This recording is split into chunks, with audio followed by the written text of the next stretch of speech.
Sensors online. Weapons online. All systems nominal.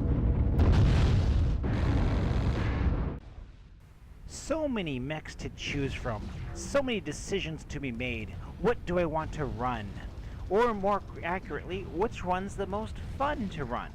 You have 4 different weight classes: assault, heavy, medium, and light. Which one is the best? Which one's the most enjoyable? Which one will derive me the most satisfaction in playing? Well, that's really too complex of a question, but I would encourage people to steer towards something a little unusual. When you first get into Battletech, and this is true both with classic Battletech and the video game, as well as the click-based game and several other versions, people always, when they're new to the game, steer towards the assault mechs. The power, the awesomeness, the sheer force, the massive armor, the massive weapons, the power! As a result, they tend to not be very mobile because big mechs are slow.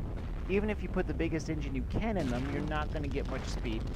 And if you put a big engine in them, you're going to lose a lot in potential weapons and armor. So assault mechs are very limiting. Usually what happens, at least in classic Battletech, when players learn the game a little bit more, because assault mechs are much more forgiving. You can make a mistake and live. You make a mistake in a light mech and you die horribly. So usually they tend to gravitate towards lighter mechs. Not always, but usually they start big and go lighter. With that in mind, take a quick look at the opposite end of the scale. Of course, I made several videos about a Cicadia, which is technically a medium. It's lighter end of the medium at 40 tons. 35 is where light mechs start. You have Jenners, Spiders, Ravens, Locusts, all these different mechs in the light category, which can get quite fast. Commando, don't want to forget about the Commando. Several others, actually. The thing is, when you're running a light mech, you don't have much internal structure to hold the armor, which in turn means you're not going to have a lot of armor. You can't take a lot of damage, and you're very dependent upon your speed and mobility to save you from imminent destruction. This gives you a tremendous amount of flexibility in that you're able to go to a trouble spot of the battlefield and help out. You're able to rapidly exploit a lone mech and do damage or destroy. But you're not able to carry the weight of the battlefield and really drive home the combat. So lacking the endurance of the battle with the light mechs, lacking the mobility and flexibility with the assaults, what is best to run? I would propose to you, if you've already seen it, the video I talked about the pocket battleships. For this one, I would like to steer you towards faster mechs. By faster mechs, I'm referring to a mech that isn't really light, but lighter than the assault, either heavy or medium. Put in a large, if not the largest engine you can, and then run it like that. You want to give that, with your higher speed, you have a larger engine and you can't carry as much arsenal. So what you want to do is put as heavy weapons as you can geared around shorter range, because with higher speed you won't need the range. In so doing, you have a mech that can close quickly, do a lot of damage to a mech, maneuvering around it hopefully faster than it can respond. Tear up a mech, if not destroy it, then withdraw, back away when the situation changes and you could get into trouble. There are a couple of things you will need to understand about mechs if you're going to start tweaking, modifying, and trying to build any kind of specialized role. First, all mechs, just like real combat tanks, are built on the 3 pillars of armor for defense, firepower to destroy opponents, and speed, maneuver around the battlefield. To favor one or two is to compromise that third one. So if you want a big engine, you're going to take a lot of weight, lose some of your armor or firepower. You put big weapons and armor, you're going to have a smaller engine just because you don't have the space or weight to accommodate. If you take a smaller mech and you put a large engine in it, it's able to carry more overall in regards to arsenal than a heavier mech with that same speed. Also, as you go lighter, you're able to achieve higher speed. But enough talk. Let's illustrate what I'm talking about. Here we have a 55-ton Shadowhawk. What I've done with this is put the biggest engine I could. It has the 3 machine guns, or the 3 ballistic mounts. I put 3 machine guns, 3 SRM-2s in it, and 1 large laser. Large laser is the only thing it has for range. Everything else is designed for in close. Obviously, we're playing Forest Colony, and I've just basically taken up a position here waiting for support. This mech is able to achieve a top speed of around a little over 116 kph. I'm very dependent upon friendly mechs cooperating in some kind of supporting roles. If I'm the main focus point of the enemy, their main attention, I will die very quickly. But if somebody else is the main attention, I can get in close, do a lot of damage, and get out, and the friendly mech that was the main attention will survive with a lot less injury than my mech would, or they would sustain if I was not helping. What we're doing is basically going through the cave. As usual, it's wide open. No one covers the cave or flanks in general. See him tagging a little bit something at range. I'm not sure quite what's there, so I want to hold back, get into an ambush position. What you want to do with these types of builds is get in close, maneuver around, using your speed and maneuverability to get that advantage. Try and keep track on where my friendlies are, what's going on. Don't want to be left alone, and I certainly don't want to get caught with something big alone. So I'm trying to be that support role, hanging with them. This is just a random team. I'm not on any kind of team with a friendly that we're in communication with. I'm just going by what he's doing. Seeing that it's clear, I'm venturing forth. I can do a little bit of light scouting with this, but again, I don't want to get too far ahead or get caught away from the other mechs. Otherwise, I get into a lot of trouble very quickly. Use my speed to come up ahead, find a enemy mech that has not loaded in. I just tear into him with my short-range arsenal and center back, kill him quickly, let my heat bleed off a little. Now, the way this game went, most of the players went over on water side or doing long-range tagging. You see an enemy mech there, some fire going back and forth. I'm venturing up, trying to get in close so I can use my firepower advantage and speed, because in close it's harder for them to adjust to my speed. Oh look, a Dashi! Ring around the Dashi, base full of ordnance, explosion, explosion, it's all scrap now. He just cannot turn and respond quickly enough to me running around him. I would literally be dead in just a few seconds if he could actually get his arsenal on me. And he is just gone. And I run on, moving on, looking for my next target. Again, by hitting the back one, I don't give away my position or warn others unless they're paying attention to the map as to what's going on and where. Close in on the next closest enemy. Start tearing into him. Again, using my maneuverability, speed, and hopefully support from some friendlies in the area.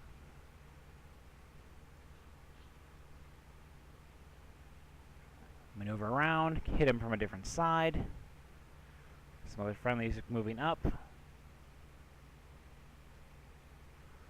Move around to cut off his withdrawal, and I just start tearing into him. He has to expose his back to somebody. And he's down. Victim number 2, or 3 if you want to count the one who didn't load. Now I'm looking for the next group.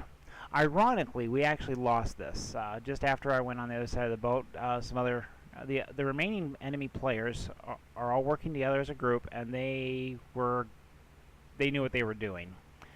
There wasn't a lot I could do.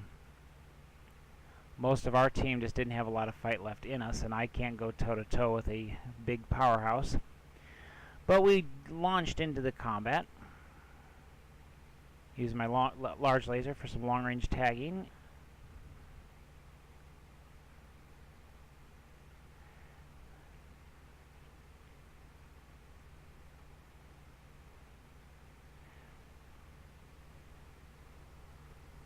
Switching off targets a little, going after whichever one's the most opportune. At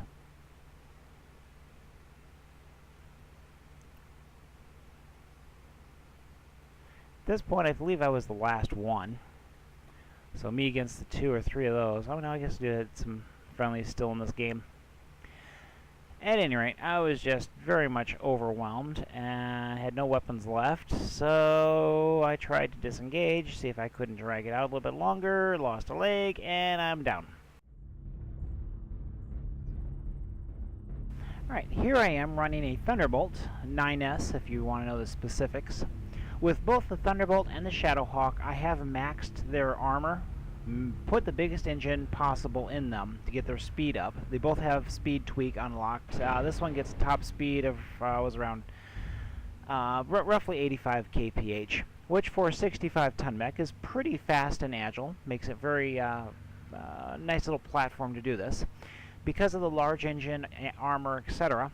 I didn't max every aspect of the armor, like the arms and legs are a little lower, but the torso is certainly maxed.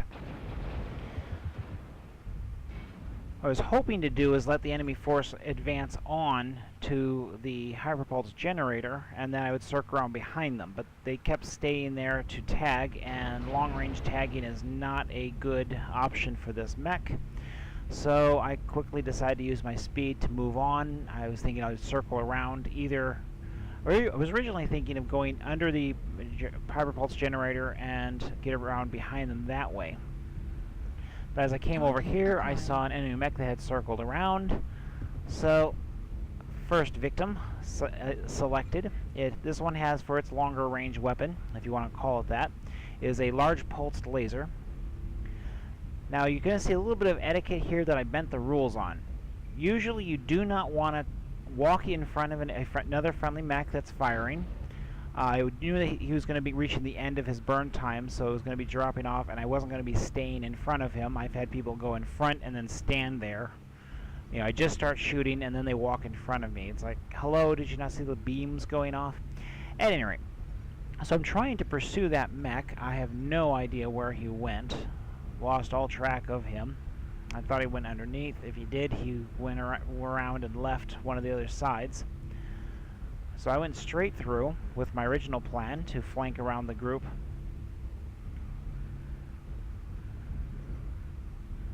Look around, make sure I don't want to get blindsided by another mech down here.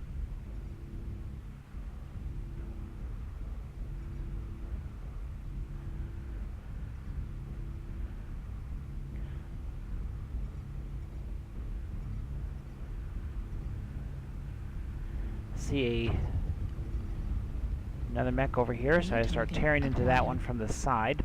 He backs up a little, gains some cover, and it comes back out, and I start tearing into him in close. 2 machine guns, a large pulse laser, and I think it's 3 medium lasers. Makes for a pretty nice arsenal. Level critical. This is a very hard map to dissipate heat on. Heat level critical. I'm going for that headshot, try to get a quick victory. Got it. He's done. I shut down.